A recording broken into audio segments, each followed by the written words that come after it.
네, 주일 예배로 오신 우리 귀한 성도님들 주의 이름으로 축복하고 감사합니다. 이제 우리 다 함께 기도하실 때 하나님 오늘도 덮어주시옵소서, 오늘도 불쌍히 여겨주시옵소서, 오늘도 하나님의 은혜와 긍휼로 우리를 인도하여 주옵소서. 하나님 말씀이 들려지게 하여 주시고 겸손하게 아버지 앞에 엎드릴 수 있도록 하나님 저를 비롯해서 여기 있는 모든 분들이 하나님 앞에 아버지 순복하며 나갈 수 있도록 오늘도 하나님을 기쁘시게 할 수 있도록 하나님 역사에 달라고 다 함께 주의 손을 세워해 주옵소서. 기도합니다. 주여, 주여, 주여. 할렐루야. 하나님 감사합니다. 주님 감사합니다. 아버지 하나님의 놀라운 은혜가 임하게 하시고 아버지 하나님의 기름 부으심이 임하게 하시고 하나님의 자비와 긍휼이 아버지 이 가운데 아버지 충만하게 하여 주시옵소서. 성령이 도와주시고 성령이 인도하여 주시고 성령이 우리를 책임져 주시고 성령이 우리를 아버지 동행하여 주셔서 아버지 주님이 동행하시는 아버지 귀한 교회의 성도들 될 수 있도록 역사해 주시옵소서. 주님 감사드리며 예수님의 이름으로 축복하며 감사드립니다. 주님을 찬양합니다.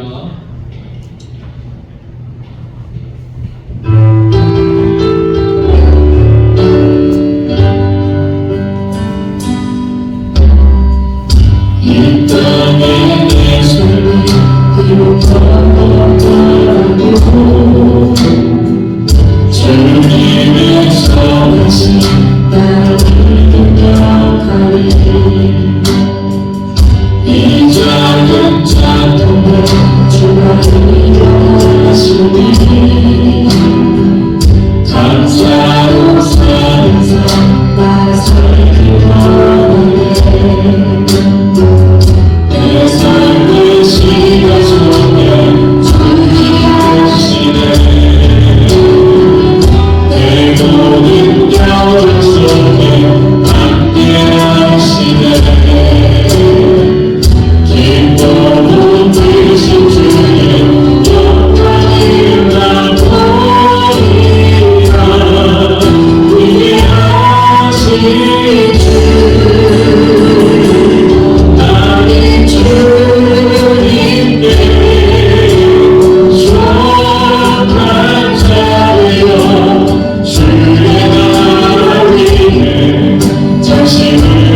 영광의 박수 올려드립니다. 할렐루야. 아멘.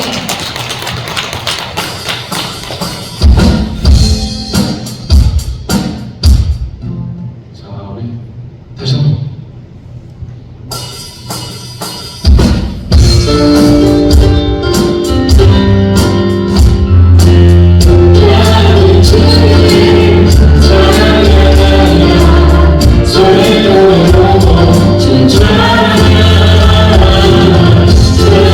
To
말씀은 사무엘 하 8장 1절에서 8절 말씀입니다.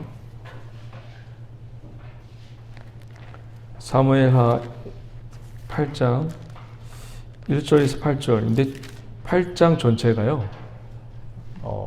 싸움 이야기밖에 없습니다. 다윗이 싸웠고 승리했고 이겼고 정복했고 그 내용밖에 없어요. 근데 오늘 말씀 속에서 이게 무슨 메시지가 나올까? 뭐 다윗이 잘한 점을 부각해서 성도들에게 설명을 할까? 많이 이제 묵상하다가 하나님이 은혜를 주셨어요. 이 본문은 정복 메시지 이전에 또 다른 메시지를 우리에게 보여주고 있습니다. 그것을 우리가 볼 거예요, 오늘. 하나하나씩 찾아보자고요. 우리 다 함께 자리에 일어서서 8장 1절에서 8절까지의 말씀 교독하도록 하겠습니다. 그 후에 다윗이 블레셋 사람을 쳐서 항복을 받고 블레셋 사람들의 손에서 메대 감맛을 빼앗으니라.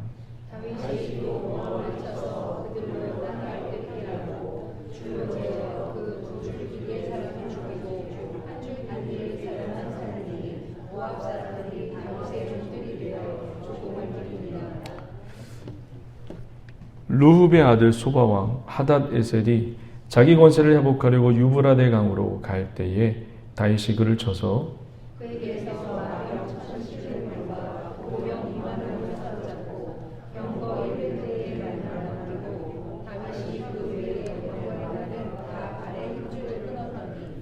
다메섹의 아람 사람들이 소바왕 하닷 에셀을 도우러 온지라 다윗이 아람 사람 2만 2천 명을 죽이고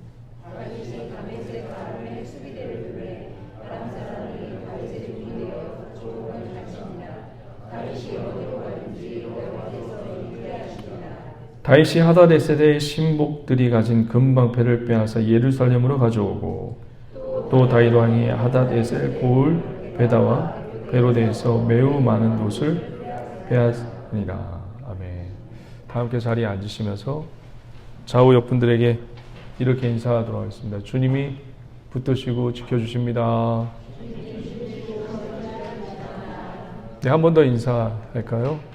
예수님의 이름으로 축복하고 사랑합니다. 오늘 말씀을 보려면 다윗이 가졌던 하나님의 집을 만들어야겠다. 그러니까 텐트가 아닌 이제 성전을 만들어야겠다. 그 때부터 봐야 돼요. 다윗이 굉장히 기가 막히고 코가 막힌 좋은 생각, 좋은 아이디어를 계획했었죠.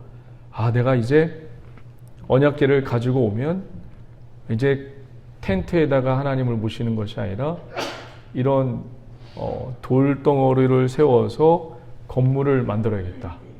하나님의 집을 세워야겠다. 그런 진짜 기가 막히고 코가 막힌 좋은 아이디어, 좋은 생각을 이것을 나단 선지자에게 얘기하죠. 야, 이제 우리 건축하자. 그래서 이 본문을 많은 이제 목회자분들이 다는 아니지만 이 본문을 가지고 성전 지을 때 그렇게 이제 성도들에게 설명을 하고 있지만 그 본문은 아니에요. 정작 이 메시지는 우리 이제 예배당을 짓기 위해서 건물을 짓기 위해서 재정이 필요하니까 우리 열심을 내자. 그런 본문은 절대 아닙니다. 이 본문은. 그래서 나단 선지자가 뭐래요? 나단 선지자예요. 그러니까 하나님의 종이죠. 하나님과 가까이 지내는 종이에요. 이 선지자도 다윗이 그가 기가 막히고 코가 막힌 진짜 너무 좋은 아이디어를 들고 나오니까 다윗이 어땠습니까? 너무 좋아요. 어떻게 그런 생각을 하나님 다 하실 수 있습니까? 아니, 다윗 다 하실 수 있습니까? 왕이여, 이거 너무 좋은 생각입니다. 이거 추진합시다. 나단 선지자도 그냥 기도하지 않고 그냥 거기서 너무 좋으니까 오케이 합니다. 그런데 문제가 생겼어요. 그날 밤 나단 선지자에게 하나님이 찾아오셔서 너 뭐 하는 짓이냐? 그거 내가 허락했니? 하지 마라. 나단 선지자에게 이렇게 얘기합니다. 아무리 좋은 생각이라도 내가 시키지 않고 내가 맡기지 않고 내가 지시하지 않은 것은 하지 마라. 그러면서 나단 선지자에게 하나님이 이런 말을 하죠. 다윗에게 똑바로 전해라. 오히려 다윗이 나의 집을 짓는다고 웃기지 마라. 내가 오히려 다윗의 집을 지을 거야. 그리고 그 뒤에 씨를 통해서 그의 나라를 세워갈 거야. 라고 얘기를 합니다. 이것을 나단 선지자가 듣고 다윗에게 전달하죠. 하나님이 하지 말라는데요, 왕이요. 그리고 나단 선지자는 하나님이 전했던 말씀, 당신을 위해서 오히려 하나님이 집을 지을 것입니다. 그리고 당신의 뒤에 날 씨가 그의 나라를 세워나갈 것입니다. 라는 말을 전달했는데 그 다음에 이 전달을 듣고 다윗은 어떤 마음으로 주님 앞에 나와야 할까요? 나단 선지자가 다윗에게 하지 마세요. 하나님이 그것을 원치 않고 이렇게 오히려 하겠다고 합니다. 그러면 정말로 신앙이 제대로 박힌 성도라면 그 다음은 어떻게 해야 되나요? 잘못된 생각을 가지고 있었어요.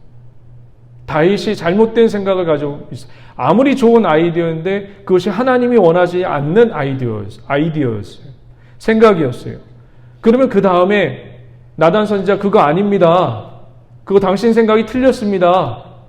하나님이 이렇게 오히려 당신의 집을 만들 것이고 당신의 씨를 통해서 그의 나라를 세워갈 것입니다. 라고 하면 정말로 신앙이 있고 깊은 성도라면 그 다음에 어떻게 해야겠어요? 회개해야죠. 하나님 내가 잘못 생각했습니다. 생각조차도 여러분 우리는 보통 죄를 회개하면 내가 행동해서 실수하고 잘못한 것 이것만 회개하는데 여러분이 잘못된 생각도 여러분 회개하셔야 합니다. 잘못된 생각도. 근데 다윗은 잘못된 생각도 회개하지 않았죠. 오히려 나단 선지자가 제안한 그 말을 듣고 어떤 기도를 드립니까? 나단 선지자가 이런 말을 하죠. 당신을 위해서 집을 지을 것입니다. 하나님이 그 얘기만 들어요. 그러니까 인간은 자기가 듣고 싶은 얘기만 듣는 거예요. 그리고 자기가 듣고 싶은 거에 은혜를 받아요. 자기가 듣고 싶지 않는 말을 들으면 상처를 받고 힘들어하고 나를 대적하나 그렇게 생각을 하는 게 인간입니다. 그리고 다윗을 통해서 또 우리가 알 수 있는 게 뭐예요? 나단 선지자를 통해서 이렇게 하나님의 뜻을 전했는데 다윗이 알아들어요? 못 알아들어요? 다윗이 못 알아들어요. 이걸 통해서 또 우리는 하나 발견할 수 있죠. 하나님의 뜻을 가르쳐줘도 우리는 뭐예요? 알 수 없는 존재라는 것을 우리는 다윗을 통해서 또 배우고 알게 됩니다. 우리는 참 그때 가르쳐줘도 하나님의 뜻을 알 수 없어요. 보세요, 여러분. 이게 지금 번외인데 엘리야 선지자가 제단을 만들고 그 위에 물을 파서 도랑이 흐를 정도로 제단 위에 물을 붓습니다. 하나님이 불을 내리셔서 제단을 태우죠. 근데 단순히 엘리야 선지자는 이것이 바알과 아세라의 그 영적 전쟁, 850명과 영적 전쟁으로만 생각하고 나에게 승리를 준다고만 생각을 했어요. 그게 아닌데. 그리고 그런 놀라운 능력을 본 이스라엘 백성들, 어마어마한 능력을 눈으로 직접 봤어요. 하늘에서 불이 임해가지고 그 제단을 태워버렸어요. 그 제단은 어떤 제단이냐면 물을 부어버린 제단이에요. 그걸 본 인간들, 그걸 본 백성들, 회개가 있었나요? 없었어요. 오히려 엘리야는 백성도 회개하지 않고, 엘리야는 어땠습니까? 회개가 뭐예요? 죽게 돌아오는 거거든요. 죽게 돌아오는 일이 없었어요. 엘리야는 오히려 어떻게 해요? 도망가요. 주의 뜻을 몰라요. 그 불을 임하게 하신 주의 뜻을 몰라요. 그 제단을 태우신 주님의 뜻을 몰라요. 나중에서야 하나님이 세미한 음성을 통해서 말씀하실 때 그때서야 엘리야 선지자가 그때서야 깨닫죠. 여러분, 세미한 음성, 지진으로, 불로도, 큰 바람으로도 엘리야 선지자가 정신 못 차리고 있을 때 세미한 음성, 이 세미한 음성이 이렇게 성도들이 생각을 하더라고요. 엘리야야, 뭐하니? 엘리야야. 이게 여러분 아주 조그만 소리로 생각을 하더라고요. 그냥 원문에 보면 이게 뭐냐면 돌판이 있어요. 돌판에서 깨는 거예요. 돌판을. 옛날엔 종이 있었어요? 없었어요? 옛날에 엘리야 시대 때는 종이가 있었나요? 없었나요? 종이가 없었어요. 어디다 글을 썼죠? 뭐 양피지나 쉽게 얘기하면 돌판에다가 툭툭툭툭툭툭 정을 대가면서 못을 대가면서 글씨를 새겼단 말이에요. 그 글씨를 새기는 소리예요. 엘리야에게 무엇을 보여주는 건가요? 여러분, 신약에서 변화산 사건에서 예수님이 변화산 사건에서 빛으로 변했을 때, 예수님 빛으로 변했을 때, 이때 하늘에서 누가 내려오죠? 두 분이 내려오죠. 누구예요? 엘리야와 모세예요. 엘리야에게 들려준 이 소리는 무엇이었을까요? 모세에게 여러분, 시내산에서 하나님이 부르죠. 불러서 직접 하나님이 돌판을 깨서 돌판에다가 뭘 만들어줬어요? 하나님의 말씀을 적어줬단 말이에요. 톡톡톡톡톡 깨서. 그러니까 그 엘리야는 뭐예요? 시간이 지나서 깨달은 거예요. 불로 제단을 태우는 거는 하나님의 심판이었구나. 내가 잘해서, 내가 기도해서 하나님의 영광을 드러내려고 한 게 아니라 지금 이 백성들, 북이스라엘과 유다의 백성들, 그리고 믿는 성도들에게 무엇인가 전달하려고 하는 하나님의 심판이었구나. 그리고 나중에서야 하나님의 세미한 음성을 들려주세요. 이건 뭐예요? 제발 엘리야야, 말씀으로 돌아가라. 말씀으로 돌아가라. 그 메시지입니다. 그 다음에 말씀으로 돌아간 이 엘리야가 뭐예요? 어떤 하나님의 사역을 내려주죠? 거대하고 어마어마한 사역이 아니라 애우에 가서 기름 부어라. 아주 조그만 사역을 합니다. 그 대단한 선지자가 큰 일이 중요한 게 아니라 하나님이 시킨 일이 얼마나 중요한 것인지 거기서 깨닫게 된 거예요. 할렐루야. 다윗 얘기하다가 이쯤에 엘리야로 좀 샜는데 죄송합니다. 지금 다윗이 지금 못 알아들었어요. 다윗이 회개했어요. 잘못된 생각을 주님, 제가 잘못했습니다. 회개해야 돼요. 근데 어떤 기도를 드리나요? 하나님, 감사합니다. 나의 집을 세워주신다고요? 아유, 감사합니다. 그래서 그 다음 절에, 그 다음 장이 신나게 자기 집을 세우려고 전쟁하는 내용처럼 보입니다. 그런데 이 본문 말씀이 우리에게 또 다른 의미를 전해주고 있어요. 잘 보세요, 여러분.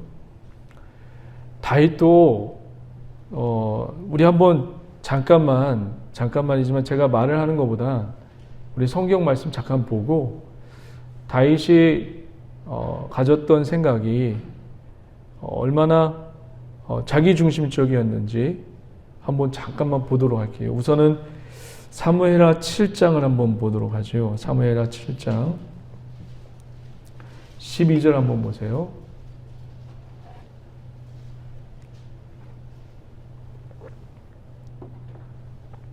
내 수완이 차서 이거는 나단 선지자가 다윗에게 하나님의 계시를 받고 전해준 내용이에요. 내 수완이 차서 내 조상들과 함께 누울 때에 내가 내 몸에서 죄송합니다. 11절부터 읽어볼게요. 11절. 전에 내가 사사에게 명령하여 내 백성 이스라엘을 다스리던 때와 같이 아니하게 하고 너를 모든 원수에게서 벗어나 편히 쉬게 하리라. 야훼가 또 내게 이르노니 야훼가 너를 위하여 뭐라고요? 집을 짓고 고예요. 고. 그럼 그 다음 말이 있겠죠. 그렇죠? 끝난 게 아니에요. 12절 다 같이 한번 읽어봅니다. 시작.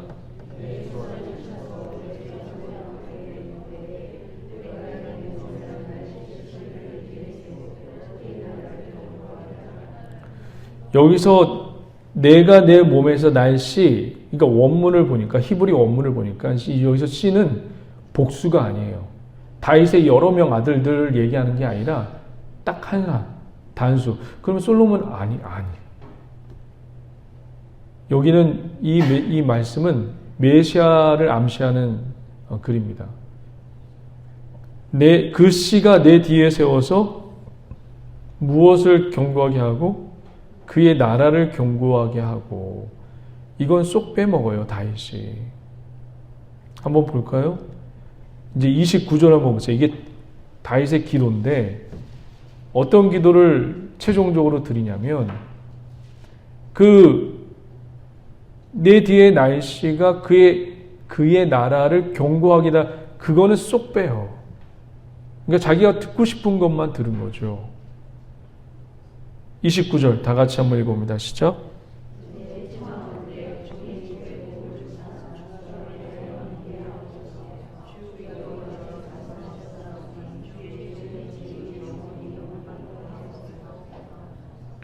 그러니까 주님이 나에게 집을 복 주신다고 했으니까 그 복을 주세요. 이것으로 이 기도가 끝나요. 그러니까 성경에서 여러분 유명한 사람들이 기도가 나와요. 솔로몬의 기도도 나오고 뭐 다윗의 기도도 나오고. 근데 그 기도를 다 본받으시면 안 됩니다. 잘 살펴봐야 돼요. 그 중에 정말로 신앙적인 모습으로 기도를 한 내용도 있어요. 다 나쁘다는 게 아니에요. 근데 오늘 다윗의 기도는 조금 하나님 말씀 전체가 아닌 자기가 듣고 싶어한 것만 듣고 하나님 이것을 이루어 주세요 라고 하는 매우 굉장히 나쁜 신앙은 아니에요. 왜냐하면 하나님이 이거 나쁘다라고 얘기하지 않았어요. 나쁘다라고 얘기하지 않아요. 그러니까 여기서 더 위대한 것은 이런 기도를 했는데도 불구하고 하나님이 어떻게 해요? 받아주시고 포용해 주신 게 더 중요해요. 그러니까 여러분 기도를 할 때 똑바로 하십시오. 이게 중요한 게 아니에요. 그냥 막 하세요. 막 하나님께 막 아뢰세요. 하나님 내가 누구를 미워하는데 이 미워하는 거 이 마음도 다 얘기하세요. 다 받아주십니다. 하나님. 할렐루야. 이게 더 중요한 거예요. 여기서 이런 기도, 이런 어린아이 같은 기도를 드렸는데도 하나님은 듣고 계신다는 게, 뭐라 하지 않으신다는 게 더 중요합니다. 그러니까 여러분 기도의 자리 나와서 하나님 앞에 기도하는 게 중요합니다. 진짜 작은 신음, 멋진 기도가 아니라도 세리와 같은 기도, 미사하고 육하 원칙이 없는 기도라도 그냥 여기 와서 주여 주여 한 시간 주여 주여 하다 돌아가도 그 기도예요, 여러분. 여기 와서 금요일날 뭐 우리 기도하잖아요. 한 시간 하나님 하나님 하나님 이거 기도예요.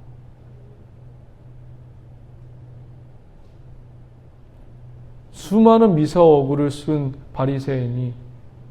바리새인보다 하나님 하늘을 우러러 감히 보지 못하고 가슴을 치면서 나는 죄인입니다. 계속 반복해요. 나는 죄인입니다. 나는 죄인입니다. 그 세리의 기를 듣고 계신 예수님. 할렐루야. 그런 은혜가 이 교회 그리고 저를 비롯해서 우리 성도들에게 넘쳐나길 주의 이름을 간절히 축원드립니다.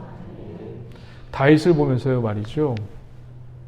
제가 이제 다윗을 보면서 지금 계속 사무엘상, 사무엘하 계속 느리지만 계속 보고 있지만 어쩜 그래요. 제자들도 마찬가지. 예수님의 제자들도 똑같아요. 3년 동안 따라다닌 예수님의 제자들.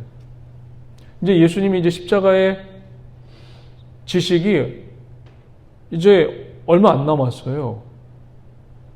이제 6월절 만찬도 끝났어요. 6월절 만찬도 끝나고 제자들에게 이런 얘기를 해요. 얘들아, 내가 너희들 전도 보냈지? 네, 예수님 전도 보냈어요. 그때 신발도 갖고 다니지 말고 전대도 갖고 전대가 뭔지 아시죠? 돈주머니. 전대도 갖고 가지 말라는 거 기억하고 있지? 그때 얘들아 부족했었니? 내가 시킨 일을 했을 때 너희 부족한 일이 있었니? 아니요, 없었어요. 아니요, 전혀 없었어요. 자, 그러면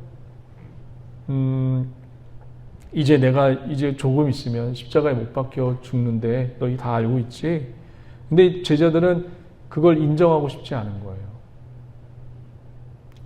그런 식으로 예수님이 죽을 거라고 생각하고 싶지도 않고 생각하고 있지도 않았어요.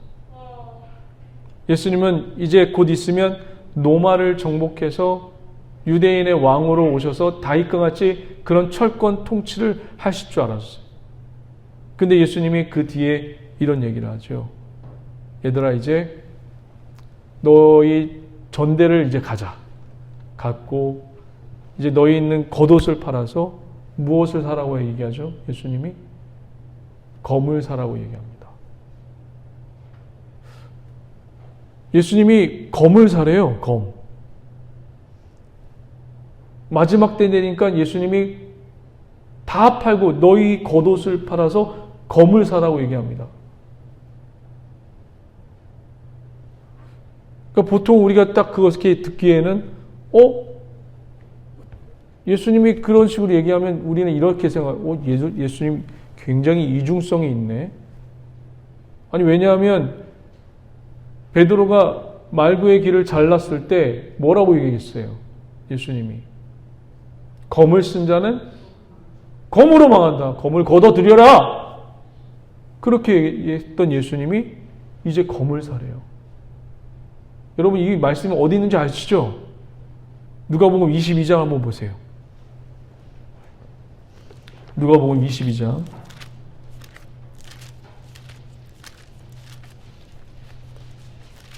한번 보세요. 누가복음 22장. 여기 죄송해요. 제가 일부러 여기를 준비하지 않는 이유가 있어요. 이 모니터에 성경을 찾고 성경을 더 가까이 하기 위한 이 목회자의 그 깊은 의도가 있으니까 한번 꼭 성경을 한번 보세요. 누가복음 22장 35절.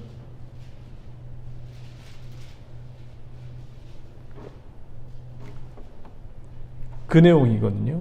그들에게 이르되, 그러니까 제자들이에요. 제자들에게 이르시되 내가 너희를 찾으셨어요? 내가 너희를 전대와 배낭과 신발도 없이 예전에 전도 보냈지. 그때 부족한 것이 있었어? 이르되 물어본 거죠, 제자들에게. 그래서 제자들이 대답을 한 거예요. 이르되 없었는데요. 그렇게 얘기한 겁니다. 근데 이제 36절 다 같이 한번 읽어봅니다. 시작.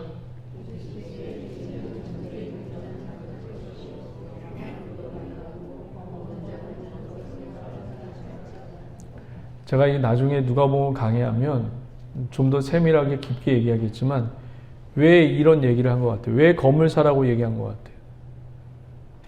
여기서 겉옷은 무슨 뜻일까요? 겉옷을 팔아서 검을 사래요. 여러분, 유대인들은 딱 속옷과 겉옷만 입어요. 우리처럼 이런 아랫도리, 윗도리, 메리아스 팬티 이렇게 입는 게 아니라 통으로 짠 속옷을 입어요. 유대인들은 겉옷이 없으면 생존이 불가능해요. 왜냐하면 이 겉옷은 밤에 무슨 역할을 하죠? 추워서 담요 역할을 해요. 이제 그것을 팔아서 오히려 검을 사래요. 검. 칼을 사래요. 근데 여기서의 검은 여러분 칼이 아니에요.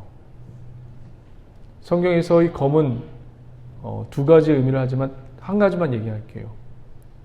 여러분이 잘 알고 싶은 이 검은 뭐죠? 하나님의 말씀이에요. 그러니까 예수님은 지금 곧 있으면 어떻게 해요? 죽어요. 죽는단 말이에요. 나중에 부활하시겠지만 부활하시고 또 승천하셔서 무엇을 남겨두고 가는 거죠? 예수님은 죽어서 부활하셔서 교회를 남겨두고 간 거예요. 이 땅의 이 교회를. 이 교회들이 무엇이 더 중요한 거예요? 여러분, 참 이거 힘든 얘기지만 진리가 중요해요? 빵이 중요해요?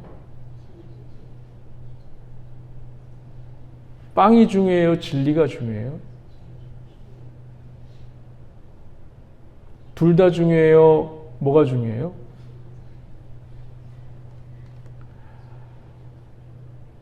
이게 굉장히 이제 그리스도의 기독교 윤리에 이제 해당하는 굉장히 논쟁이 있는 얘기지만 성경은 분명히 얘기합니다. 분명히 얘기해요.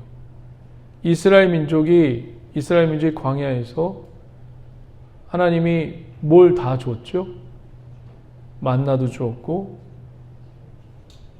물도 다 주었고 반석이 터져서 물도 다 주었어요. 그랬더니 잘 섬기던가요? 40년 내내, 광야 40년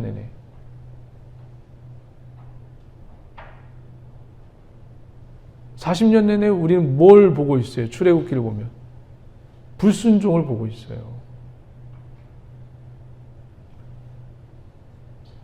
말씀 위에, 진리 위에 서 있는 게 더 중요하다고 지금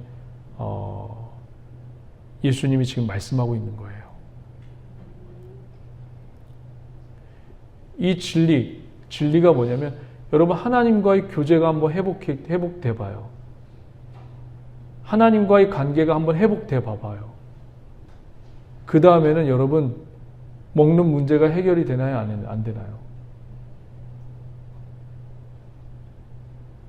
먹는 문제 해결될 줄 믿습니다.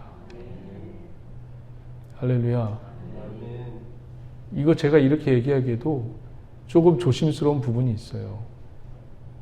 왜냐하면 아프리카 같은 데는 지금 선교사님들은 빵도 같이 주면서 복음도 같이 증거해야 된다고 그런 식으로 얘기도 하기 때문에 그래요. 자, 한번 또 계속 봅시다. 이제 곧 내가 죽으니까 너희들이 가져야 할 것이 뭐냐면 내가 3년 동안 너에게 가르쳤던 그 말씀을 가져야 돼. 그런데 그리고 또 예수님이 그 다음에 내가 이제 이렇게 죽을 거야. 범죄자 취급을 당하면서 죽을 거야 라고 얘기를 해요. 이게 이사야서의 말씀을 인용하면서 얘기하는 거거든요. 37절 다 같이 한번 읽어봅니다. 시작.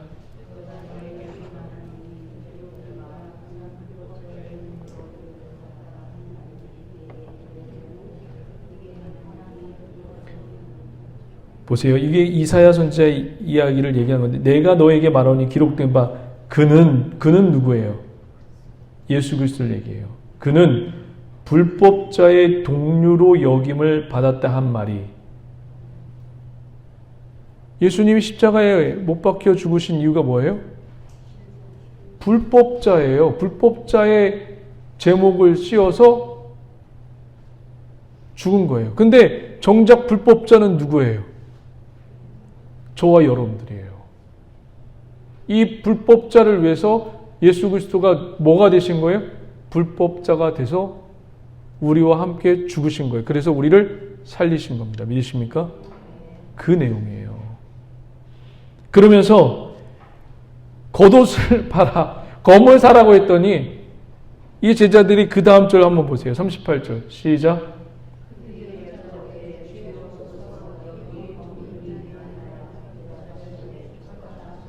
이게 무슨 얘기인 것 같아요? 겉옷을 팔아 검을 사라고 했더니 이들이 진짜 예수님 왜 검을 사요 검? 이게 보여준 거예요. 그리고 나서 예수님이 뭐라고 해요? 족하다라고 얘기한 거예요. 이게 뭐예요? 무슨 얘기인 것 같아요? 됐다 됐어. 그 얘기입니다. 그 얘기. 그러니까 제가 여러분들에게 뭘 이렇게 부탁을 해요. 부탁을 했는데 그러니까 좀 이렇게 명령이라고 하면 뭐 좀 이렇게 이것 좀 해 주십시오 이렇게 하면 예를 들어서 이제 했는데 제가 원하는 게 아니에요. 그러면 예를 들어 어떤 제가 제스처가 나올까요? 아 됐어요. 그런 겁니다. 지금 이 표현이 그거예요. 이해되시겠어요? 그러니까 제자들도 그렇고 다윗도 그렇고 뭐가 문제인 거예요? 못 알아들어요. 못 알아듣고 늘 엇박자가 나고 이게 예수님의 제자의 모습과 다윗의 모습입니다. 할렐루야. 그런데 이제 본격적으로 8장을 이제 볼 거거든요. 짧고 굵게 볼 건데 지금 8장 내용이요. 치고받고 싸우고 정복 전쟁이에요. 다 내용이 다윗이 전쟁에서 승리하고 이긴 내용입니다. 그래서 다윗이 하나님의 우리 내 집을 세워주세요라고 기도한 것을 하나님이 마치 들어준 것처럼 보여요. 마치 다윗이 기도를 했더니 그런 어리석은 기도를 했던 다윗을 하나님이 마치 다윗의 기도, 그 어리석은 기도도 들어준 것처럼 보여요. 그래서 이렇게 설교할 수도 있어요. 여러분 이렇게 어리석은 기도라도 하나님이 들어주십니다. 할렐루야. 맞아요. 맞는데 여러분 여기서 끝나면 안 되죠. 지금 하나님은 여러분 지금 다윗 편에 생각하지 마시고 하나님은 지금 본인이 지금 스케줄을 짜놓으신 게 있을 거란 말이에요. 천지 창조부터 지금까지 그분이 계획을 다 짜고 있을 거란 말이에요. 우리 교회를 향한 계획이 있을 것이고 여러분을 향한 계획이 다 있을 것이란 말이에요. 다윗의 기도, 이 어리석은 기도를 하나님이 들어줬다는 식으로 이해하기보다는 무엇으로 지금 우리는 이것을 받아들여야 되죠? 하나님의 계획과 언약이 지금 뭐라고요? 이루어져 가고 있고 성취되어 가고 있다는 것을 그 눈으로 보셔야 되는 거예요. 이해되세요? 어려워요? 어렵다라는 소리가 지금 곳곳에서 들려오는 것 같아요. 다윗의 어리석은 기도도 하나님이 들어주셨다. 그래서 전복 전쟁도 이기고 승리했다. 이렇게 하면 저도 편해요. 그래서 여러분들의 기도를 더 유도할 수 있고 기도의 자리로 더 데리고 올 수도 있어요. 근데 더 중요한 것은 지금 무엇이 계속 성취되어 가고 있고 이루어져 가고 있나요? 하나님이 계획한 것이 이루어져 가고 있을 뿐이에요. 믿으십니까? 그거예요. 다윗이 잘해서가 아니에요. 왜 제가 그 얘기를 하냐면 1절을 한번 보실래요? 8장 1절. 다 같이 한번 읽어봅니다. 시작.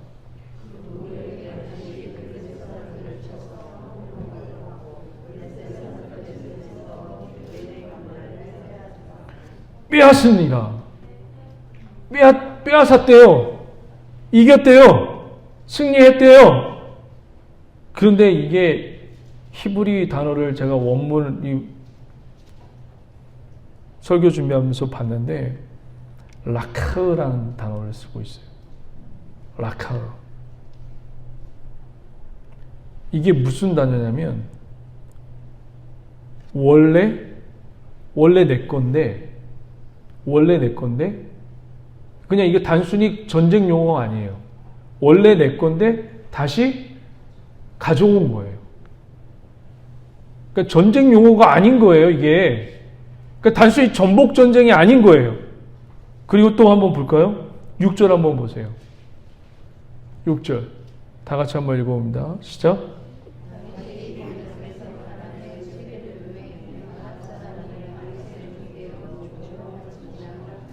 다윗이 어디로 가든지 야훼께서 이기게 하시니라. 여기서 이기게 하신대요. 언뜻 보면 다윗이 잘해서 전쟁을 잘해서 정복해서 이긴 것처럼 보여요. 근데 이 이기게 하는 단어도 야샤라는 단어를 쓰고 있거든요. 히브리어로. 이게 뭐냐면 해방을 얘기해요. 그러니까 누구에게 정복을 당했는데 해방을 당한 거예요. 그러니까 이것을 단순히 정복전쟁이 아니라 우리는 그 전에 어떤 존재예요? 누구의 종이었죠? 우리는 주의 종이었나요? 주의 백성이었나요? 이전에 어떤 종이었어요? 사단의 종이었고 죄악의 종이었어요. 이것을 주님이 십자가에 죽으셔서 부활하셔서 어떻게 하십니까? 우리를 해방시켜 주시고 원상태로 회복시켜 주신 거예요. 할렐루야. 이렇게 봐야 되는 거예요. 이 본문이. 그래서 고린도 전서 15장 보시죠. 이게 부활장이거든요. 소위 말하는 고린도 전서 15장.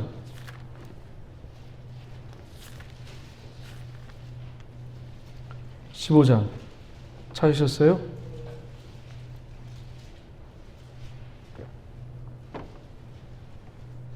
고린도전서 15장 꼭 찾으셔야 돼요. 고린도전서 15장 20절 찾으셨어요? 신약성경 제가 가지고 있는 신약성경 283페이지 282페이지에 있어요. 제가 읽어드릴게요. 그러나 이제 그리스도께서 죽은 자 가운데서 다시 살아나사 잠자는 자들의 첫 열매가 되셨도다. 사망이 한 사람으로부터 말미암았으니 누구죠? 아담이죠. 한 사람으로 말미암아 왔잖아요. 이 사망이 아담으로 말미암아 죽은 자의 부활도 한 사람으로 말미암는데 이 한 사람은 누구예요? 예수 그리스도를 얘기해요. 둘째 아담을 얘기하는 겁니다. 아담 안에서 첫째 아담 안에서 모든 사람이 죽은 것 같이 둘째 아담이 그리스도 안에서 모든 사람이 삶을 얻으리라. 그러나 각각 자기 차례대로 되리니 먼저는 첫 열매인 그리스도로부터 시작되고 다음에는 그가 강림하실 때 그리스도에게 뭐요? 속한 자. 그래서 우리가 처음에 첫 찬양이 나는 주님께 속한 자라고 찬양했던 겁니다. 반드시 저와 여러분들 주님께 속한 자 되시길 주의 이름을 간절히 축원드립니다. 이제 그 뒤에 계속 읽어볼게요. 그 후에는 마지막이니 그가 모든 통치와 모든 권세와 능력을 멸하시고 나라를 아버지께 하나님께 바칠 때라. 나라를 하나님께 바칠 때면 뭔가 싸움이 있겠죠. 그렇죠? 그래서 그가 모든 원수를 그 발 아래에 둘 때까지 반드시 왕 노릇하시리니 26절 시작.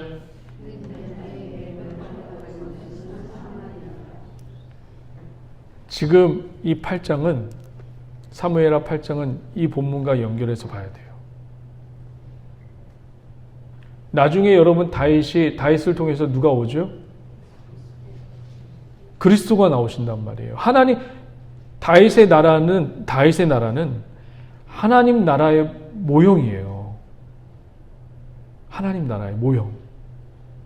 그래서 이 8장은 단순히 정복 전쟁이 아니라 장차 다시 오실 하나님의 나라가 다시 원상태로 하나님의 나라를 회복시키고 하나님의 속한 자를 부르셔서 그의 나라로 인도하는 내용이 여기에 담겨져 있는 겁니다. 단순히 다윗이 지략이 뛰어나고 용감해서 이겼구나라고 전쟁놀이로 보시면 안 돼요. 할렐루야. 전쟁에서 우리는 승리했습니다. 믿으십니까? 귀신은 떠나갔습니다. 믿으십니까? 우리는 주 안에서 승리했습니다. 믿으십니까? 그럼 그 다음에 어떻게 살아야 돼요? 이제 그 다음에는 어떻게 살아야 돼요? 로마서 16장 한번 보겠습니다. 로마서 6장. 죄송합니다. 로마서 6장. 로마서 6장. 찾으셨어요? 로마서 6장 12절. 이제 이렇게 사셔야 돼요. 우리는 정복하고 이겼고 해방되었고 주님의 나라로 속해 있기 때문에 이제는 이렇게 사셔야 됩니다. 다 같이 우리 큰 목소리로 6장 12절을 다 같이 선포하면서 읽어봅니다. 시작! 그러므로 너희는 죄가 너희 죽을 몸을 지배하지 못하게 하여 몸의 사욕에 순종하지 말고, 할렐루야! 이제는 몸의 사욕, 육체의 사욕에 순종하지 않으면서 주님의 말씀에 순종하면서 살아야 하는 것입니다. 할렐루야! 이제 빨리 사무엘하 8장으로 돌아와 보세요.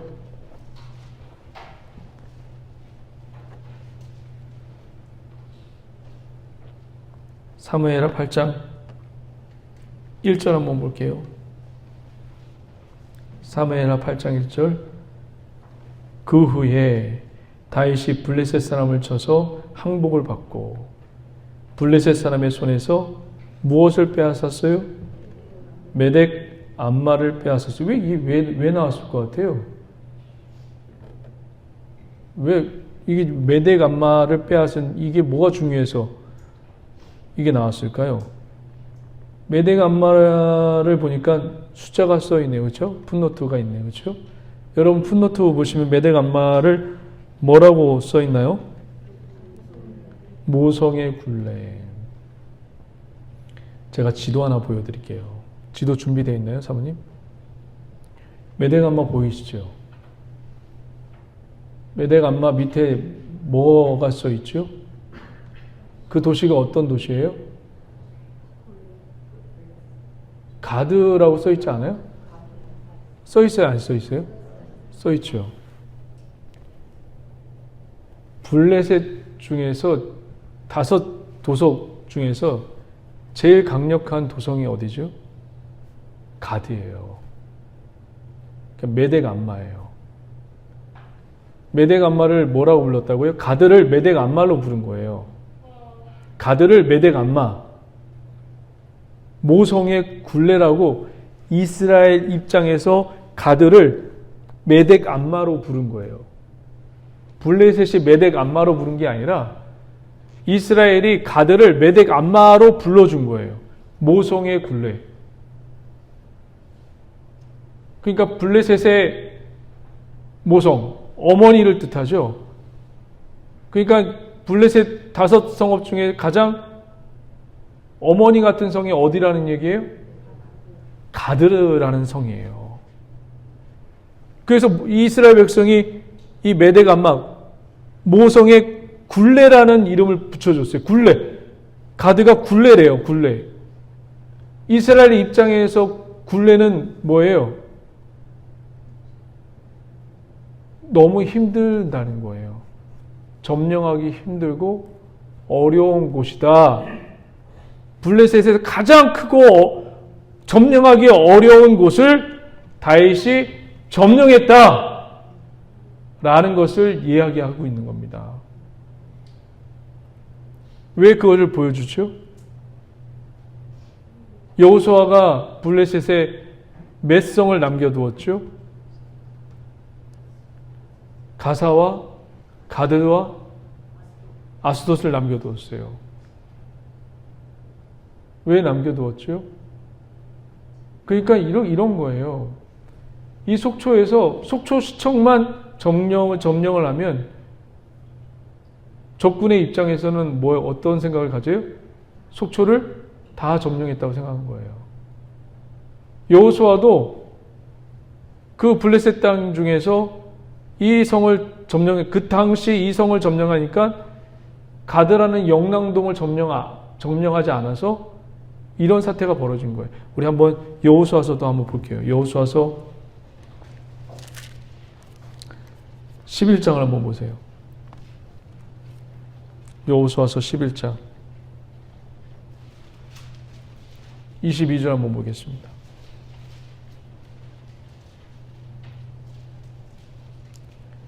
여호수아서 11장 21절 다 같이 한번 읽어봅니다. 시작.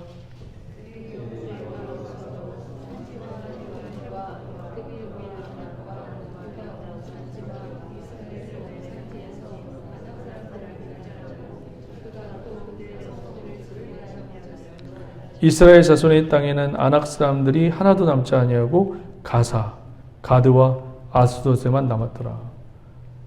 별 볼 일 없는 땅이니까 점령을 안 한 거예요. 그 나중에 되니까 어떤 땅이 되어버렸어요?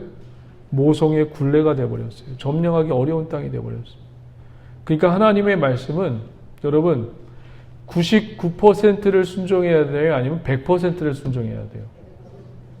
이 정도면 됐지라고 인간의 편에서 서게 되면 나중에 꼭 다가옵니다.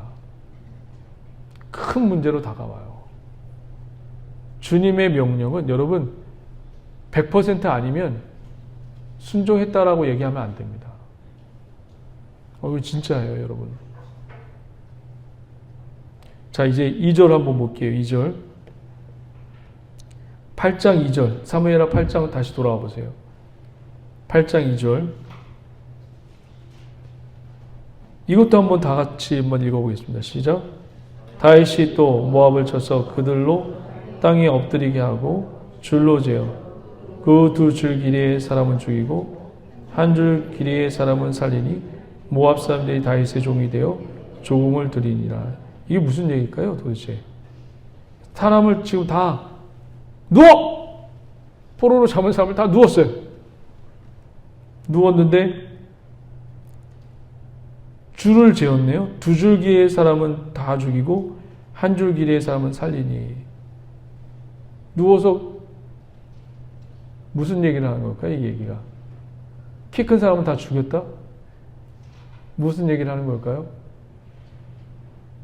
이 얘기는 뭐냐면 이 얘기입니다. 전쟁에 나갈 만한 사람들은 다 죽이고 어린이와 노약자와 그런 사람은 살렸다는 얘기예요. 다윗이 그런 얘기예요. 자, 이제 말씀을 이제 정리할게요, 여러분. 8장을 한번 쭉 집에 가서 한번 읽어보시면 다 정복 전쟁이에요. 자, 이것만 명심하고 돌아가시면 될 것 같아요. 다윗이 잘해서 승리했나요? 다윗이 전쟁을 잘 준비해서 승리했나요? 아니에요. 보통 목사님들이 이런 얘기를 해요. 얘들아, 너 공부 잘해. 청년들한테. 공부 잘해. 공부 잘해야 하나님이 쓰셔. 설득력 있죠? 그렇죠? 지금 준비를 잘해놔야 네가 나중에 하나님 앞에 쓰임 받는단 말이야. 설득력 있죠? 그렇죠? 그렇게 들어왔고, 근데 한번 잘 생각해 보세요. 이건 우리 편에서 얘기하는 거고, 하나님은 이렇게 얘기하실 것 같아요. 내 계획 속에 내가 지금 이렇게 너의 인생을 이렇게 계획하고 있는데 네가 준비한 걸 내가 쓸게. 무슨 의미인지 아시겠어요? 하나님이 여러분들이 잘해서 쓰는 게 아니라 하나님이 인생 속에서 준비한 계획 속에서 여러분이 준비한 걸 그냥 쓰신 것 뿐이에요. 그러니까 내가 준비한 걸 하나님이 써 주십시오 그러면 내가 잘난 체를 한 것처럼 보여져요. 내가 잘해서 하나님 쓰시는구나. 아니요, 전혀. 하나님의 인생 계획 속에서 그냥 우리가 준비한 것, 그리고 준비하지 않는 것도 하나님이 쓰시는 겁니다. 이 가치관의 전환이 하나님의 은혜로 저도 마찬가지고 여러분들에게도 임하기를 주의 이름으로 간절히 축원하고 축복합니다. 하나님의 계획 속에 우리의 삶이 쓰여진다는 것 놓치지 마시기 바랍니다. 지금 다윗이 잘해서 승승장구가 하는 것이 아니라 하나님이 계획 속에서 지금 다윗을 쓰고 있을 뿐이에요. 하나님의 계획 속에서 내가 뭐라고 이렇게 쓰임 받는 거예요. 왜? 왜 그러죠? 같이 일하고 싶은 거예요. 할렐루야. 기도하겠습니다. 하나님 감사합니다. 하나님의 은혜와 하나님의 자비하심이 임하게 하여 주시옵소서. 주의 놀라운 은혜와 자비하심이 우리 가운데 임하게 하여 주시고 우리 인생 속에서 아버지 하나님의 계획이 더욱더 선명하게 드러나게 하시고 그 계획 속에 우리가 쓰여질 수 있도록 도와주시옵소서. 예수님의 이름으로 축복하며 기도드립니다. 아멘.